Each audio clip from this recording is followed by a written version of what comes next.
Eu acho que a maior crítica a você mesmo, que rola e que eu acho que é a mais efetiva, vamos dizer assim, são as questões da Lava Jato, né? Das mensagens e tal. Das mensagens. Sim, eu acho que é o que mais eles usam hoje em dia, eu vejo, entendeu?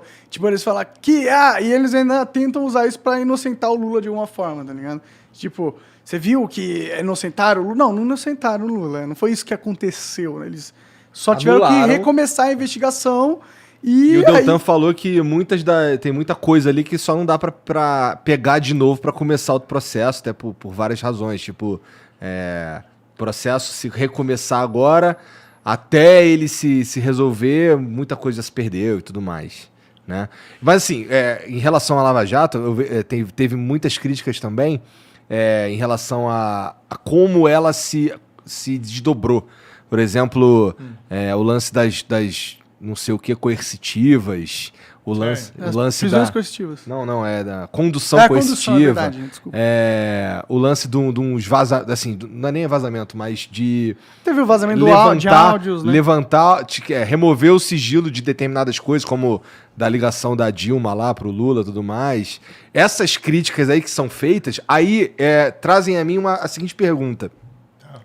Dava pra fazer isso de um jeito que a gente conseguisse eliminar todas essas críticas? Por exemplo, existia um jeito menos... que armasse menos os inimigos políticos? Não dava, porque na verdade você tem que entender o seguinte. Se não fossem essas críticas, iam ser outras. Tá? É a história que eu falei aqui do PowerPoint. Esqueça a corrupção. Esqueça que o Lula foi condenado em primeira instância por mim. Eu dei a sentença. Esqueça que a sentença foi confirmada pelo tribunal em Porto Alegre por 3 magistrados, 3 juízes profissionais. Esqueça que depois essa mesma sentença foi confirmada em Brasília pelo tal do STJ, Superior Tribunal de Justiça, por outros 5 juízes. O que interessa não é a corrupção confirmada ali em 3 instâncias. É dizer que a sentença foi dada por mim, que supostamente estaria... Trocando mensagem com os promotores. Trocando mensagem, que não tem nada ali. Ninguém fala assim, a mensagem... Isso aí virou uma lenda, né? Tá, você vai olhar as mensagens lá. O que tem nas mensagens? Tem alguém fraudando prova? Não. Tem alguém ocultando prova que o Lula era inocente lá das acusações? Não tem. Tem alguém combinando alguma coisa ilícita? Né? Tem alguém falando assim, vamos fazer isso para prejudicar não sei quem, vamos fazer isso para... enganar não sei quem. Não tem nada disso. O que eles pegam é uma narrativa, criam lá uma fantasia. Por que eles querem esquecer? Querem esquecer, por exemplo, que o Lula tinha um sítio, que ele ia toda hora, tinha lá pedalinho, o nome dos netos dele, tinha lá almofada, ele dormia lá dentro do quarto principal, como se fosse dono. O sítio estava em nome de outra pessoa. Tá? E foram lá Odebrecht, OS, reformar o sítio dele. Gastaram lá centenas de milhares de reais, por exemplo. E qual que é a explicação? Você já ouviu alguma explicação do Lula sobre isso? Não, mas assim, eu também percebo, e você vai me desculpar, mas assim, eu entendo, eu acredito, eu pessoalmente, eu acredito que o Lula tá enrolado com o triplex, eu acredito que ele tá enrolado com o sítio, mas não tem... o batom na cueca, como diria o Boechat, ou tem? Olha, como é que a gente liga ele de forma irrefutável? Não dá, né? A gente imagina. Ô Igor, vamos colocar o seguinte, o que é a Operação Lava Jato revelou, tá? Que pegavam a Petrobras, os cargos lá de diretores, que nomeavam os diretores da Petrobras, e os diretores estavam lá com uma missão: arrecadar suborno das empreiteiras que tinham contratos com a Petrobras. Para quem que ia esse suborno? Tá?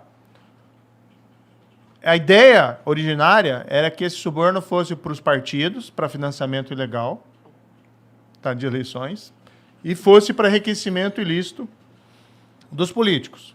E aí você tem, segundo lá está nos autos, as condenações, segundo lá declararam os colaboradores, os criminosos arrependidos, ia lá principalmente para o PT, para o PP, para o PMDB, mas tinha outros partidos também que receberam, políticos ali que receberam. Tá? Isso está na sentença, isso tem documento, não é só palavra de colaborador, está tudo lá documentado. Isso aconteceu por uns 10 anos. Durante qual governo? Governo do Lula, do PT. E foi ainda parte do governo da Dilma. Diretores nomeados por quem? Diretores nomeados pelo Lula. Tá? Ou seja, teve todo aquele esquema criminoso que hoje resultou já 6 bilhões de reais, tá? Recuperados pela Petrobras, naquele esquema de corrupção. 6 bilhões de reais. Tá? E assim, quem que é o responsável por tudo isso? O juiz e o procurador do PowerPoint. Né? Enfim, né? Eu acho assim, é querer muita ingenuidade nossa.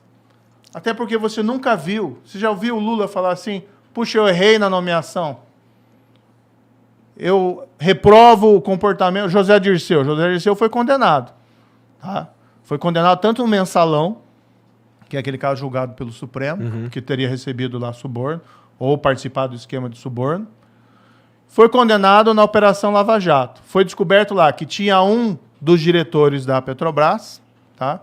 Que parte do suborno encaminhava para ele, tá?